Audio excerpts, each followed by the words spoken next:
What's up, guys? So as you can see in this drill, I'm stopping the ball, then hitting it back against the wall, which is great for your touch and resets. And if I want to make it really hard, I can try to catch the ball on my paddle, then hit against the wall. We're going to come back to this drill later, so stay tuned. Hey guys, in today's video, we're going to show you the best drills to master topspin, improve your reflexes, and increase your touch. So while you can never replace practice on the courts, what's awesome about pickleball is that you can actually get pretty solid practice at home by yourself. So let's get into it. You can do all these drills with a partner or on a wall. In today's video, we're going to be using the Dink Master Pro because we don't have a wall here, but know you can do all these on a normal wall too. And at the end, we're going to do some really cool bonus drills, so make sure to stick around if you want to see those. So the first drill we're going to go through is the cross line drill, and how that looks is like this. So all I'm doing is switching back and forth from my forehand volley to my backhand volley. And the way that I do that is I hit one down the line, and then I hit one cross court, and when I hit cross court, it switches from my forehand to my backhand. So you can sort of just visualize these sections that we have here on a normal wall if you don't have this.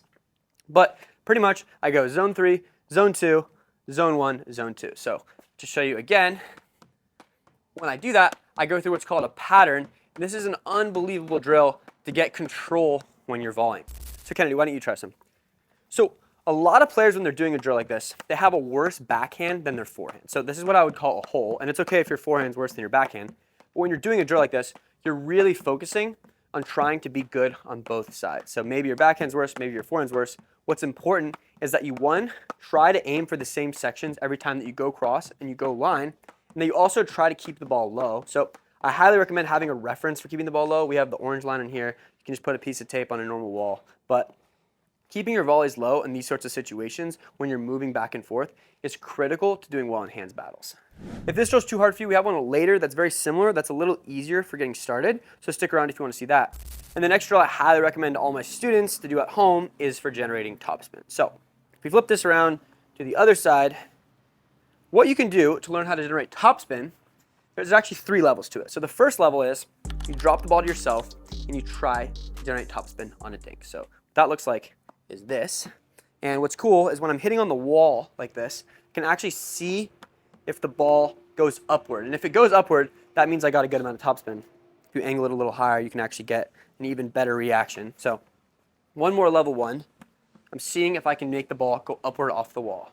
Level 2 is I actually want to hit it off of a real shot. So what I'm going to do is I'm going to dink the ball to myself off the wall, and then on the next one, I'm going to try to go for topspin. So this is a little bit harder, and it makes it a little bit more realistic so that you can learn topspin when you're dinking off an actual shot. And guys, the same mechanism you use for a topspin dink is what you use for a topspin drive and a topspin serve. So this is a good way to start off. So Kennedy, why don't you try some? And what's important to think about when you're doing these shots, regardless of what level you're on, is getting below the ball and then finishing above the ball. So if you're doing a roll volley, you can use more wrist. But if you're doing a dink, most of that topspin technique comes from raising your arm up with your shoulder. So depending on the shot, you can add more wrist or less wrist. But the main thing is that when you hit the ball on the wall, you see it spinning perfectly away from you. So can I see that ball? So when you hit the topspin, you want the ball to be rotating perfectly away from you. You don't want it to be going sideways, or obviously you don't want it to be going backwards. And when you do that, the ball should go up off the wall. It shouldn't be going to the side. So if I go, with side spin, the ball will kind of come off to the side. You want it to be going perfectly up, and that shows you you're getting the right topspin. So you can also just see the ball spinning. There's holes in the ball. So if you're doing it right, it'll be spinning perfectly away from you. Let me see some more, Kennedy. But if you're trying to learn topspin, this is a great way to get started.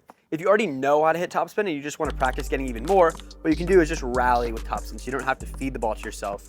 You can practice just getting topspin on every shot, whether it be off of dinks or like volleys, how Kennedy's doing it right now. So regardless of where you're at with topspin, you can practice it at home on the wall like this.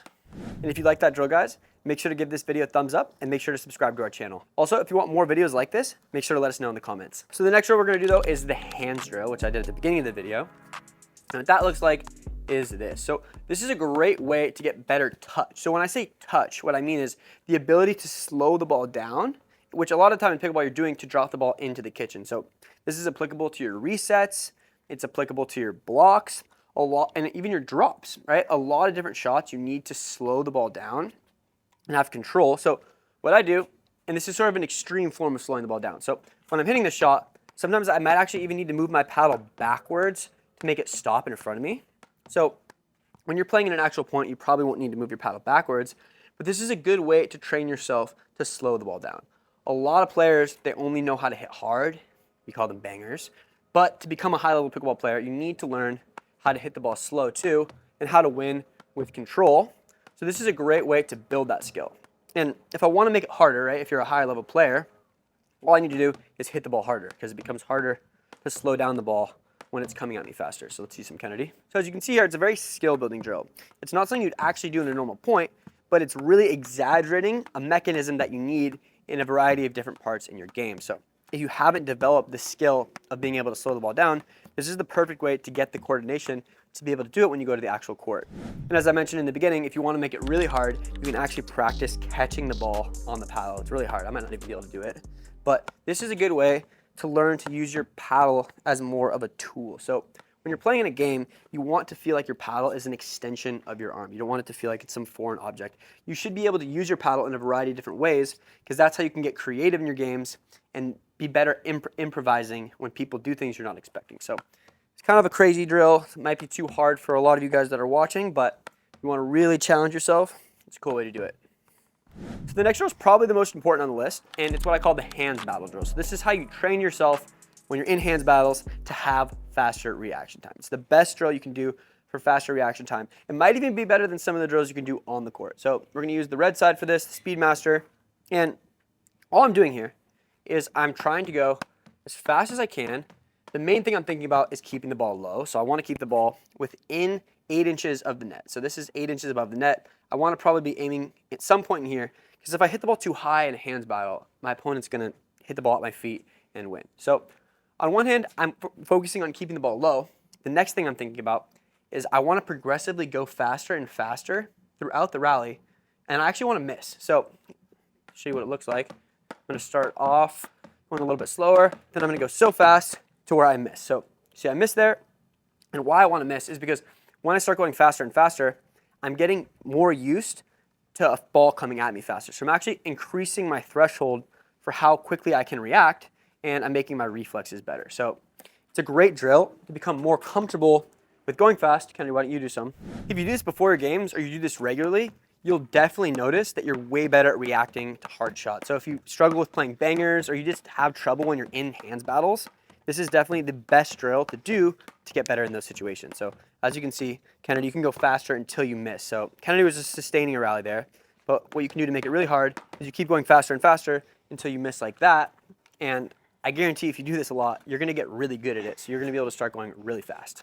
As a quick disclaimer, guys, we're using our Silent Ninja ball here because I live in a neighborhood where I think my neighbors would be bothered if I was using a regular ball. So using the silent ball, which is a great way to train if you don't want to make any noise. So the next drill we're going to do is called the isolation drill.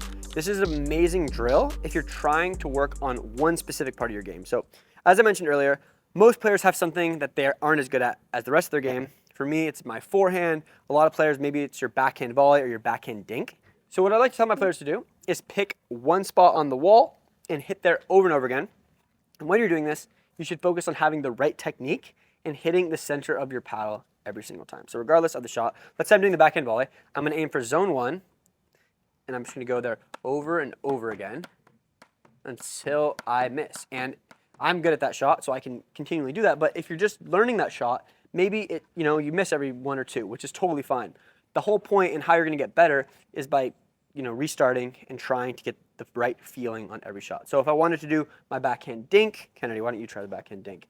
You're going to go for zone 1, and you're just going to aim the same location every single time and try to get a good feel doing that. So as you can see, Kennedy's got a good backhand dink, but regardless of the shot, if it's your forehand volley, forehand dink, anything, right? You can practice it on a wall and get comfortable doing it by just getting a lot of repetition.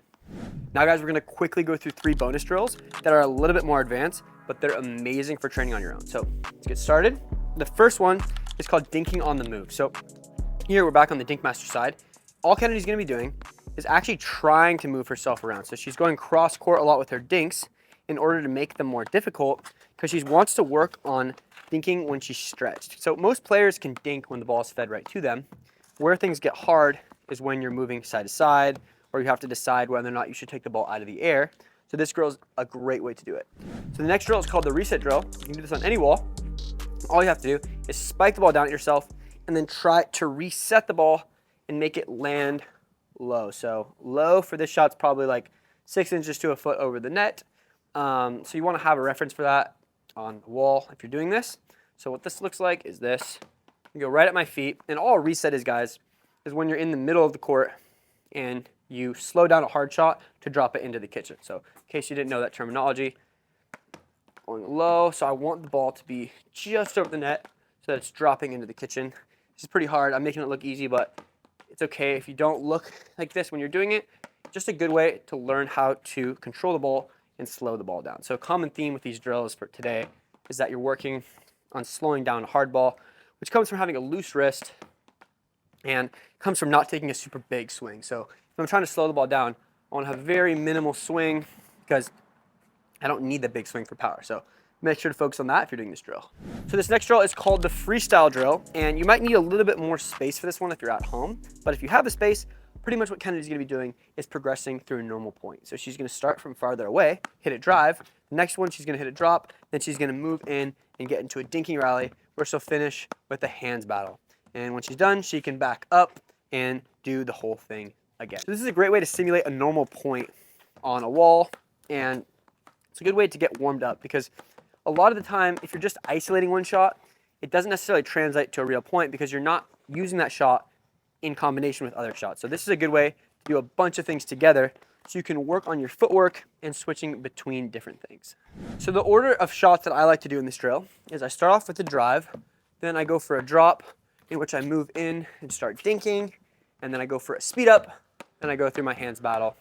So yeah, regardless of your level with all the drills we just went through, there's definitely a way you can modify it so that it suits what you need to work on and where you're at in terms of your level. So make sure to experiment a little bit with everything I just went through, and you'll have a bunch of different ways to work on all the aspects of your game.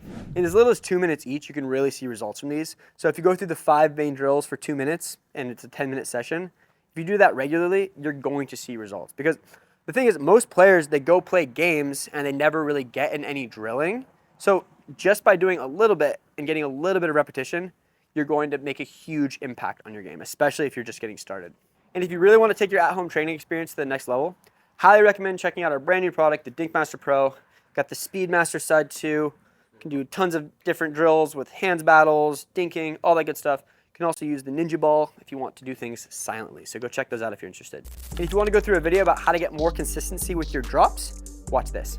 This video is sponsored by playpickleball.com. Check it out to get latest information on coaches, courts, leagues, and other cool resources.